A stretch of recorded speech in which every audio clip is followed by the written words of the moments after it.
ॐ भूर्भुवः स्वः तत्सवितुर्वरेण्यं भर्गो देवस्य धीमहि धियो यो नः प्रचोदयात्.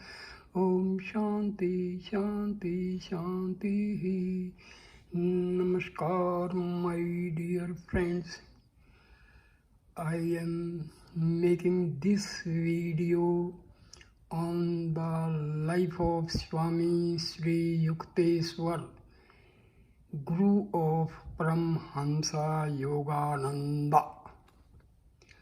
In this video, life of Swami Sri Yukteswar, Mahasamadhi and other activities. Life. Swami Sri Yukteswar was born on May 10, 1855 at Srirampur in Bengal, India. Sri Yukteswar writes about himself. My family name was Priyanath Karar. I was born here in Srirampur where father was a wealthy businessman. He left me this ancestral mansion, now my hermitage. My formal schooling was little. I found it slow and shallow. In early manhood, I undertook the responsibilities of a householder and have one daughter, now married. My middle life was blessed with the guidance of Lahiri Mahasya. After my wife died, I joined the Swami order and received the new name of Sri Yukteswar Giri. Such are my simple annals. Paramhansa Yogananda writes about his Guru Yukteswara as follows. Because of my Guru's unspectacular guise, only a few of his contemporaries recognized him as a superman. The popular adage, "He is a fool that cannot conceal his wisdom," could never be applied to Sri Yukteswar. Though born a mortal like all others, Master had achieved identity with the ruler of time and space. In his life, I perceived a God-like unity. He had not found any insuperable obstacle to mergence of human with divine. No such barrier exists. I came to understand, save in man's spiritual unadventurousness. I always thrilled at the touch of Sri Yukteswar's holy feet. Yogis teach that a disciple is spiritually magnetized by reverent contact with a master. A subtle current is generated. The devotee's undesirable habit mechanism in the brain are often cauterized. The Guru of his worldly tendencies beneficially disturbed. Momentarily at least, he may find the secret veils of Maya lifting and glimpse in the reality of bliss. My whole body responded with a liberating glow whenever I knelt in the Indian fashion before my Guru. AOY. The unfailing composure of a saint is impressive beyond any sermon. He that is slow to anger is better than the mighty, and he that ruleth his spirit than he that taketh a city. I often reflected that my majestic master could easily have been an emperor or world-shaking warrior had his mind been centered on fame or worldly achievement. He had chosen instead to storm those inner citadels of wrath and egotism whose fall is the height of a man. Sri Yukteswar Mahasamadhi, 9th March 1936. Paramhansa Yogananda writes, I entered the ashram room where Master's body unimaginably lifelike, was sitting in the lotus posture, a picture of health and loveliness. A short time before his passing, my Guru had been slightly ill with fever, but before the day of his ascension into the infinity, his body had become completely well. No matter how often I looked at his dear form, I could not realize that its life had departed. His skin was smooth and soft. In his face was a beatific expression of tranquility. He had consciously relinquished his body at the hour of mystic summoning. The line of Bengal is gone, I cried in a daze. I conducted the solemn rites on March 10th. Sri Yukteswar was buried 12th with the ancient rituals of the Swamis in the garden of his Puri ashram. His disciples later arrived from far and near to honor their Guru at a vernal equinox memorial service. The Amrita Bazar Patrika, leading newspaper of Calcutta, carried his picture and the following report. The death Bhandara ceremony for Srimati Swami Sri Yukteswar Giri Maharaj, aged 81, took place at Puri on March 21. Many disciples came down to pray for the rites. One of the greatest expounders of the Bhagavad Gita, Swami Maharaj, was a great disciple of Yogiraj Sri Samacharan Lahiri Mahasya of Varanasi. Swami Maharaj was the founder of several yoga, the Satsanga, self-realization fellowship centers in India, and was the great inspiration behind the yoga movement which was carried to the West by Swami Yogananda, his principal disciple. It was Sri Yukteswar Ji's prophetic powers and deep realization that inspired Swami Yogananda to cross the oceans and spread in America the message of the masters of India. His interpretations of the Bhagavad Gita and other scriptures testify to the depth of Sri Yukteswarji's command of the philosophy, both Eastern and Western, and remain as an eye-opener for the unity between Orient and Occident, as he believed in the unity of all religious faiths. Sri Yukteswar Maharaj established Sadhu Sabha, Society of Saints, with the cooperation of leaders of various sects and faiths for the inculcation of a scientific spirit in religion.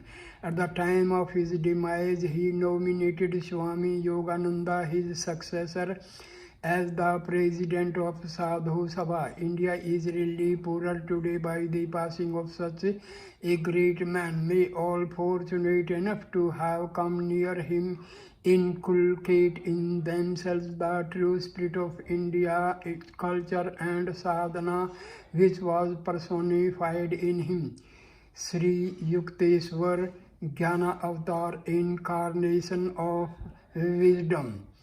Swami Sri Yukteswar was a disciple of Sri Lahiri Mahasya and attained the spiritual stature of a Jnana Avatar or incarnation of wisdom. It was to Sri Yukteswar that Paramhansa Yogananda came as a youth. Under Sri Yukteswar's spiritual training and discipline, Sri Yogananda was prepared to begin his worldwide mission in the West. Sri Yukteswar named Paramhansa Yogananda soul heir to his spiritual, mental and ashram properties. Of his Guru, Paramhansa Yogananda said, his every utterance was chiseled by wisdom, the essence of truth, all pervasive, and even a physiological aspect came from him like a fragrant exudation of the soul. His feet were firm on the earth, his head in the heaven of heaven. Sri Yukteswar fitted the Vedic definition of a man of God, softer than the flower, where kindness is concerned, stronger than the thunder, where principles are at stake. W.Y. Evans Vance, M.A. D.Lit. D. Science, noted scholar and author, wrote these words in a preface to Autobiography of a Yogi. It has been my privilege to meet Sri Yukteswar Giri. He questioned me concerning the distant activities, particularly those in California, of his chief disciple, Paramhansa Yogananda, whom he dearly loved and whom he had sent in 1920 as his emissary to the West.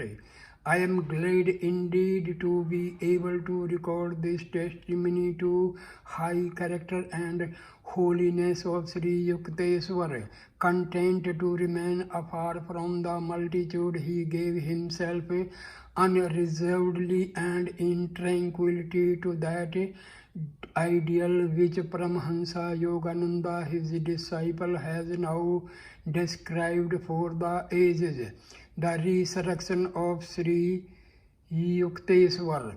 Paramhansa Yogananda writes, sitting on my bed in the Bombay hotel at 3 o'clock in the afternoon of June 1936, 1 week after the vision of Krishna, I was roused from my meditation by a beatific light. Before my open and astonished eyes, the whole room was transformed into a strange world. The sunlight transmuted into supernal splendor. Waves of rapture engulfed me as I beheld the flesh and blood from Sri Yukteswar. My son master spoke tenderly, on his face an angel bewitching smile. For the first time in my life, I did not kneel at his feet in greeting, but instantly advanced to gather him hungrily in my arms. Moment of moments, the anguish of past months was tall. I counted weightlessness against the torrential bliss now descending. Master, my mine, beloved of my heart, why did you leave me? I was incoherent in an excess of joy. Why did you let me go to the Kumbh Mela? How bitterly have I blamed myself for leaving you. I did not want to interfere with your happy anticipation of seeing the pilgrimage spot where first I met Babaji. I left you only for a little while. Am I not with you again? But is it you, Master, the same line of God? Are you wearing a body like the one I breathed beneath the cruel Puri's sands? Yes, my child, I am the same. This is a flesh and blood body, though I see it as ethereal. To your sight it is physical. From the cosmic atoms I created an entirely new body, exactly like that cosmic dream physical body which you laid beneath the dream sands at Puri in your dream world. I am in truth resurrected, not on earth but on an astral planet. Its inhabitants are better able than earthly humanity to meet my lofty standards. There you and your exalted loved ones shall someday come to be with me. Deathless Guru, tell me more. Master gave a quick, mirthful chuckle. Please, dear one, he said, won't you relax your hold a little? Only a little. I had been embracing him with an octopus grip. I could detect the same faint, fragrant, natural odor which had been characteristic of his body before. The thrilling touch of his divine flesh still persists around the inner sides of my arms and in my palms whenever I recall those glorious hours. As prophets are sent on earth to help man work out their physical karma, so I have been directed by God to serve on an astral planet as a savior. Sri Yukteswar explained it is called Hirnyaloka or illumined astral planet. There I am aiding advanced beings to rid themselves of astral karma and thus attain liberation from astral rebirths.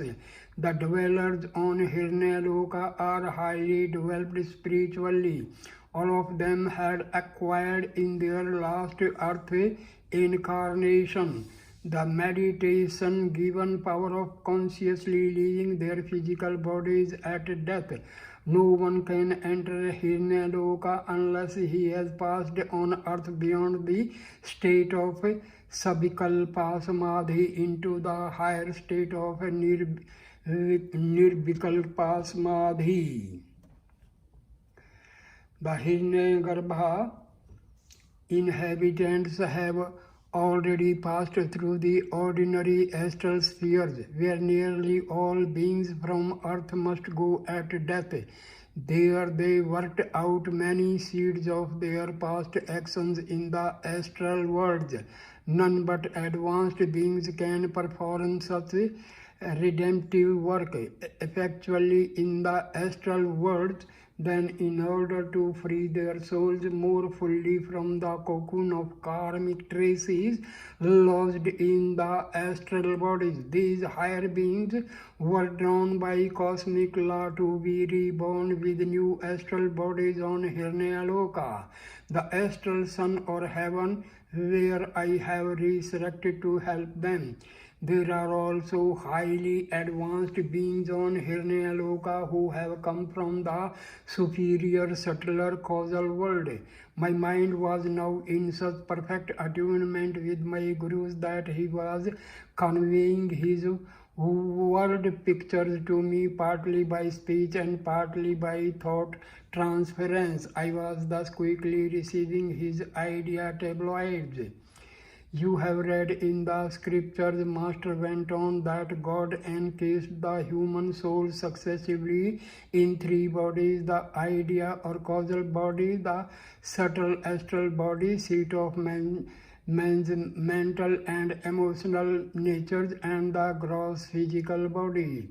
On earth, a man is equipped with his physical senses, an astral being works with his consciousness and feelings, and a body made of life turns to a causal body being remains in the blissful realm of ideas. My work is with those astral beings who are preparing to enter the causal world. Adorable Master, please tell me more about the astral cosmos. Though I had slightly relaxed my embrace at Sri Yukteswar's request, my arms were still around him. Treasure beyond all treasures, my Guru, who had laughed at death to reach me. There are many astral planets teeming with astral beings, Master began. The inhabitants use astral planes or masses of light to travel from one planet to another faster than electricity and radioactive energies. The astral universe, made of various subtle vibrations of light and color, is hundreds of times larger than the material cosmos. The entire physical creation hangs like a little solid basket under the huge luminous balloon of the astral sphere. Just as many physical suns and stars roam in space, so there are also countless astral, solar and stellar systems. Their planets have astral suns and moons more beautiful than the physical ones. The astral luminaries resemble the aurora borealis. The sunny astral aurora being more dazzling than the mild red moon aurora. The astral day and night are longer than those of earth. The astral world is infinitely beautiful, clean, pure and orderly. There are no death planets or barren lands. The terrestrial blemishes, weeds, bacteria, insects, snakes are absent. Unlike the variable climates and seasons of the earth, the astral planets maintain the even temperature of an eternal spring, with occasional luminous white snow and rain of many colored lights. Astral planets abound in opal lakes and bright seas and rainbow rivers. The ordinary astral universe, not the subtler astral heaven of Hiranyaloka, is peopled with millions of astral beings who have come more or less recently from the earth, and also with myriads of fairies, mermaids, fishes, animals, goblins, gnomes, demigods and spirits, all residing on different astral planets in accordance with karmic qualifications. Various spheric mansions or vibratory regions are provided for good and evil spirits. Good ones can travel freely, but the evil spirits are confined to limited zones in the same way that human beings live on the surface of the earth, worms inside the soil, fish in water and birds in air. So astral beings of different grades are assigned to suitable vibratory quarters. Among the fallen dark angels expelled from other worlds, friction and war take place with life-tonic bombs or mantric vibratory rays. These beings dwell in the gloom-drenched regions of the lower astral cosmos, working out their evil karma. In the vast realms above the dark astral prison, all is shining and beautiful. The astral cosmos is more naturally attuned than the earth to the divine will and plan of perfection. Every astral object is manifested primarily by the will of God and partially by the will call of astral beings. They possess the power of modifying or enhancing the grace and form of anything already created by the Lord. He has given his astral children the freedom and privilege of changing or improving at will the astral cosmos. On earth, a solid must be transformed into liquid or other form through natural or chemical processes, but astral solids are changed into astral liquids, gases or energy solely and instantly by the will of the inhabitants. The earth is dark with warfare and murder in the sea, land and air. My Guru continued, but the astral realms know a happy harmony and equality. Astral beings dematerialize or materialize their forms at will. Flowers or fish or animals can metamorphose themselves for a time into astral men. All astral beings are free to assume any form and can easily commune together. No fixed, definite natural law hems them around. Any astral tree, for example, can be successfully asked to produce an astral mango or other desired fruit, flower, or indeed any other object. Certain karmic restrictions are present, but there are no distinctions in the astral world about desirability of various forms. Everything is vibrant with God's creative light. When a soul is out of the cocoon of the three bodies, it escapes forever from the law of relativity and becomes the ineffable, ever-existent. Behold the butterfly of omnipresence, its wings etched with stars and moons and suns. The soul expanded into spirit remains alone in the region of lightless light, dark less dark, thoughtless thought, in intoxicated with its ecstasy of joy in God's dream of cosmic creation. A free soul, I ejaculated in awe. When a soul finally gets out of the three jars of bodily delusions, Master continued, it becomes one with the infinite without any loss of individuality. Christ had won this final freedom even before he was born as Jesus, in three stages of his past, symbolized in his earth life as the 3 days of his experience of death and resurrection. He had attained the power to fully arise in the spirit. the undeveloped man must undergo countless earthly and astral and causal incarnations in order to emerge from his three bodies. A master who achieves this final freedom may elect to return to earth as a prophet to bring other human beings back to God. Or like myself, he may choose to reside in the astral cosmos. There a savior assumes some of the burden of the inhabitants, Karma 11, thus help them to terminate their cycle of reincarnation in the astral cosmos and go on permanently to the causal sphere.